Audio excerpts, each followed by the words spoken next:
Për dekada, Shtetet e Bashkuara ishin kujdestari I sigurisë në Ballkanin Perëndimor. We act to prevent a wider war, to defuse a powder keg at the heart of Europe. Sot, kjo nuk duket më e garantuar.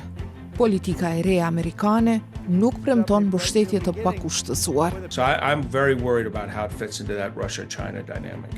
Në një rajon me institucione të brishta dhe kriza të pazgjidhura, kjo nuk është thjesht një ndryshim strategjie, është një provë. A janë elitat politike në Kosovë dhe më gjerë gati për të?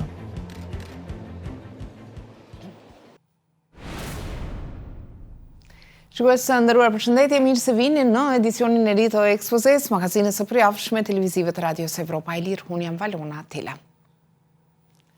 Politika e re amerikane kërkon më shumë nga Ballkani Perëndimor dhe premton më pak nga vetja.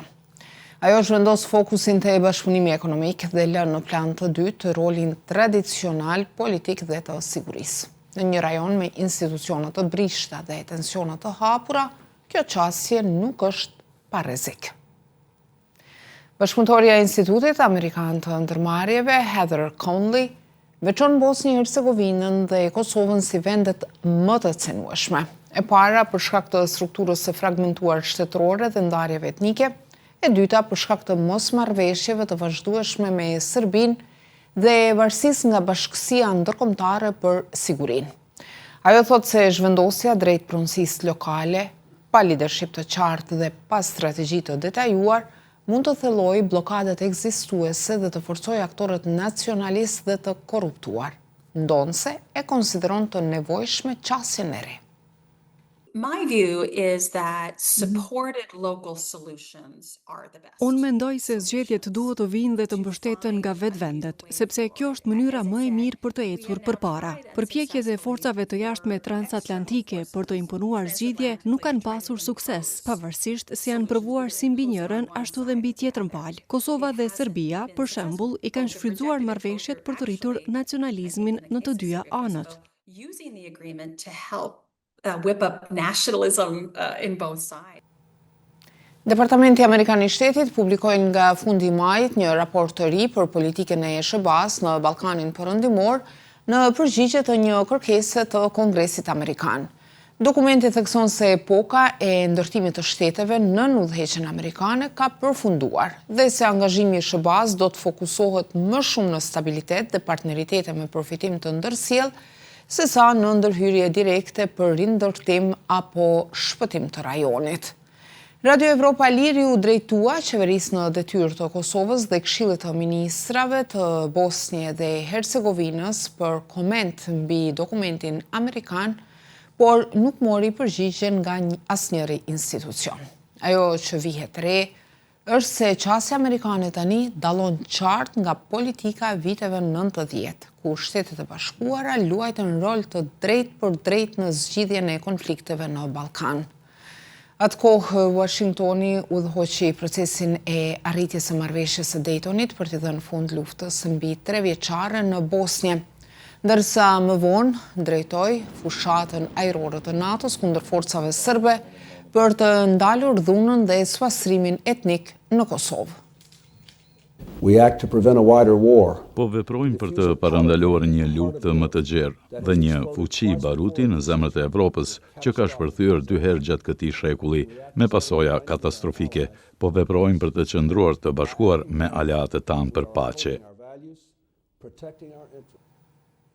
Pas asaj periudhe, roli amerikan mori formën e një patronazhi të vazhdueshëm për ndërtimin e shteteve dhe institucioneve në Ballkan, duke mbështetur sundimin e ligjit, zhvillimin ekonomik dhe veçanërisht sigurinë.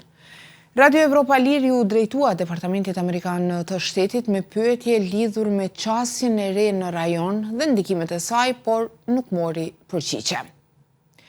Conley, e cila në fillim të viteve 2000 ka shërbyer si zëvendëse e ndihmës sekretarit amerikan të Shtetit për çështjet evropiane dhe euroaziatike, vlerëson se dokumenti nuk përbën një strategji të plotë, por më tepër një përpjekje për të pasqyruar prioritetet aktuale të administratës amerikane. Sipas saj, ai ndërthur elemente të politikës tradicionale të Shteteve të Bashkuara në rajon, si lufta kundër krimit të organizuar, me fokusin ekonomik të epokës së presidentit Donald Trump. But I think it is time to now try some new approaches where leaders have Është koha të provohen disa qasje të reja, ku liderët marrin përgjegjësi për një drejtim të ri, pa i fajsuar faktorët e jashtëm se po i detyrojnë drejt tij. Evropianët dhe amerikanët mund të ofrojnë mbështetje, por edhe masa korrigjuese, nëse situata fillon të devijojë dhe të rrisë paqëndrueshmërinë. Pra, jam i hapur ndaj qasjeve të reja, por nuk shoh detajet dhe njerëzit që do t'i çojnë përpara ato. personnel that are really going to drive. Ajo që bie në sy, sipas Conleyt, është edhe mungesa një elementi tradicional të politikës amerikane, perspektiva evropiane. Në dokumentet e mëparshme amerikane për Ballkanin Perëndimor, integrimi në BE ishte objektiv qendror. Në këtë rast, Evropa është pothuajse e padukshme. Ky ndryshim, sipas Conleyt, sinjalizon një ndarje më të madhe të roleve mes SHBA-s dhe BE-s. We share the same interests and stability. Ne kemi të njëjtat interesa me BE-n për stabilitet dhe zhvillim ekonomik në rajon, por BE-ja ka pasur vështirësi ta përmbush këtë rol dhe kur krizat fillojnë, zakonisht SHBA-ja ndërhyn dhe përpiqet t'i menaxhojë ato. Por do të donim të shihnim një qasje më të qëndrueshme të BE-s në këtë drejtim. Prandaj, dokumenti amerikan e thekson qartë se SHBA-ja do të ndjek politikën e vet dhe në një farë mënyre e ndan veten nga ajo që e bën BE-ja. From what the EU is doing. Politika fatgjate e Bashkimit Evropian ka qenë integrimi i të gjitha vendeve të Ballkanit Perëndimor në BE. Në këtë proces, Mali i Zi konsiderohet më i avancuari, ndërsa Kosova është e vetmja pa status kandidati. E së fundmi, disa shtete anëtare të BE-s kanë propozuar që vendet e ardhshme anëtare të kenë të drejta të kufizuara gjatë një periudhe kalimtare pas pranimit në blok, gjë që ka nxitur reagime të ndryshme në rajon. Për Mark Montgomery nga Fondacioni për Mbrojtjen e Demokracive, BE-ja nuk mund ta zëvendësojë SHBA-n në Ballkan sepse i mungon si aftësia besueshme ushtarake, ashtu edhe uniteti politik. Ai vlerëson se as vetë Ballkani Perëndimor nuk është ende i gatshëm për qasjen e re amerikane, pasi balanca e sigurisë, veçanërisht në raportin Kosovë-Serbi, mbetet e brisht. Edhe pse raporti i Departamentit Amerikan të Shtetit e konsideron praninë e forcave amerikane në misionin e NATO-s në Kosovë KFOR si komponent kyç për garantimin e një mjedisi të sigurt, Montgomery thot se ka zëra se Elbridge Colby, nën sekretari mbrojtjes për politika, është duke konsideruar disa ndryshime në KFOR. I think a reduction in U.S. forces, U.S. commitments to Mendoj se reduktimi i forcave amerikane në KFOR do të ishte në masë të madhe destabilizues. Do të nënkuptonte se Shtetet e Bashkuara nuk janë më plotësisht të angazhuara në menaxhimin e konfliktit mes Serbisë dhe Kosovës, që unë e konsideroj si pikën më të rrezikshme të tensioneve në Ballkan. Po ashtu do dërgonte sinjal për Rusinë dhe Serbinë se SHBA-ja po tërhiqet nga një rol i rëndësishëm i sigurisë në rajon. backing out of its of a significant security role there. Raportimet për një tërheqje të mundshme të SHBA-s nga KFOR-i, ku aktualisht shërbejnë rreth 590 ushtarë amerikan, nuk janë të reja dhe kanë qarkulluar edhe përpara. Hera e fundit kur Pentagoni u përgjigj interesimit të Radios Evropa e Lirë për këtë çështje, ishte në shkurt kur deklaroi se nuk ka për të njoftuar ndonjë ndryshim në dislokimin e forcave. Pyetjes tani nëse nën sekretari Colby po shqyrton ndryshime, siç pretendon Montgomery, nuk ju dha përgjigje. Vetë NATO-ja paralajmëroi më 12 qershor se do të zvoglojë praninë në Kosovë gradualisht gjatë vitit të ardhshëm për shkak të përmirësimit të situatës së sigurisë në vend, por nuk është ende e qartë se cili kontingjent mund ose do të tërhiqet. Montgomery e lidhë çdo ndryshim të pranisë amerikane në Evropë edhe me implikime më të gjera strategjike. Ai e sheh Ballkanin Perëndimor si një hapësirë ku ndikimi rus dhe ai kinez mbeten të pranishëm përmes rrjeteve politike, ekonomike dhe të sigurisë. Ndaj paralajmëron se këta aktorë e lexojnë me shumë kujdes çdo ndryshim në angazhimin amerikan. The most important thing to be ready for China is Gjëja më e rëndësishme për të qenë të përgatitur për Kinën është që ajo të besoj se SBA-ja do të jetë realisht e përfshirë kur siguria të jetë në rrezik. Nëse ne e dobësojmë besueshmërinë e pranisë sonë ushtarake në Evropë, atëherë dërgojmë sinjale se nuk na intereson. Prandaj jam shumë i shqetësuar se si do të reflektohet kjo në dinamikën Rusi-Kinë. Raporti i Departamentit Amerikan të Shtetit identifikon Rusinë dhe Kinën si aktor keqdashës që synojnë të përfitojnë nga paqëndrueshmëria, korrupsioni dhe dobësitë në qeverisje në rajon, por nënvizon gjithashtu angazhimin e SBA-s për t'ju kundërvënë ndikimit të tyre. Vedran Gjihiq, ligjërues në Fakultetin e Shkencave Politike në Universitetin e Vjenës, thotë se ndonse dokumenti amerikan i paraqet Kinën dhe Rusinë si faktor që veprojnë kundër interesave të SBA-s, këto pozicione nuk janë të pandryshueshme. Sipas tij, zhvillimet globale dhe interesat ekonomike mund ta kthejnë Rusinë nga kërcënimi në partner.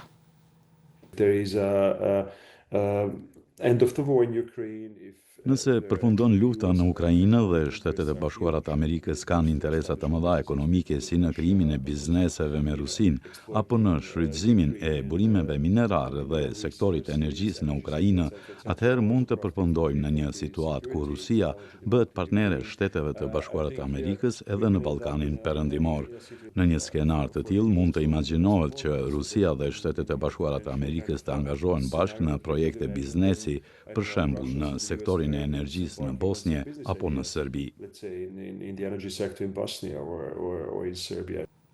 Gjihiq e veçon raportin Kosovë-Serbi si një çështje thellësisht politike dhe të pazgjidhur, për të cilën thotë se qasja e re amerikane e fokusuar tek ekonomia dhe marrëveshjet transaksionale nuk është e mjaftueshme. Për Kosovën, sipas tij, rruga më e sigurt afatgjat është afrimi me EBE-n dhe forcimi i brendshëm përmes reformave, në mënyrë që të i përballojë më mirë si luhatjet e politikës amerikane, ashtu edhe presionin nga Serbia. Angazhohuni me Washingtonin aty ku është e dobishme, por mos e trajtoni mbështetjen e SBA-s si automatike ose të mjaftueshme është porosia e tij. E di që kjo nuk varet plotësisht nga Kosova, për shkak të 5 shteteve të Bashkimit Evropian që nuk e njohin, por gjithsesi duhet të ecë përpara, të përqendrohet te reformat e brendshme, sundimi i ligjit, lufta kundër korrupsionit e të tjera. Duhet të dëshmoj funksionalitetin e shtetit, të loboj vazhdimisht dhe të jetë e qëndrueshme në përpjekjet e saj. Në linjë të ngjashme, Montgomery argumenton se Kosova dhe vendet fqinje duhet të forcojnë rolin e tyre si partner të besueshëm politik dhe ekonomik, përfshirë dhe përparimin drejt pavarësisë energjetike. Por ajo gjithashtu sugjeron që aleatët rajonal të NATO-s, Shqipëria, Maqedonia Veriut, Kroacia, të lobojnë si në strukturat e NATO-s, ashtu edhe drejt për drejt në SBA për ruajtjen e rolit amerikan në Ballkan. It would be in the best interest of Kosovo if their people elected. Do të ishte në interesin më të mirë të Kosovës të zgjedhë një qeveri funksionale që mund të marrë përgjegjësitë dhe të qeverisë në mënyrë efektive. Kjo është gjithmonë e rëndësishme, por bëhet veçanërisht kritike në rastet kur SBA-ja mund të mos jetë plotësisht bashkëpunuese. Kështu edhe pse nga këndvështrimet të ndryshme, vëzhguesit mbërrijnë te një pikë e përbashkët.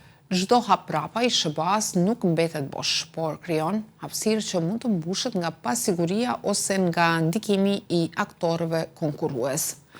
Ndaj një qasje pragmatike dhe e balancuar nga të gjitha palët mbetet kyç për të shmangur për shkallëzimin e rreziqeve në një rajon ende të prisht. Shikues të nderuar, kështu kemi ardhur në fund të këtij edicioni të ekspozes. Për të rejat e fundit, vazhdoni të na përcjellni në faqen tonë në internet në adresën evropaelir.org, si dhe në rrjetet sociale, Facebook, X, Instagram dhe YouTube. Bashkë takohemi të premten e ardhshme. Mirëmbëjtje.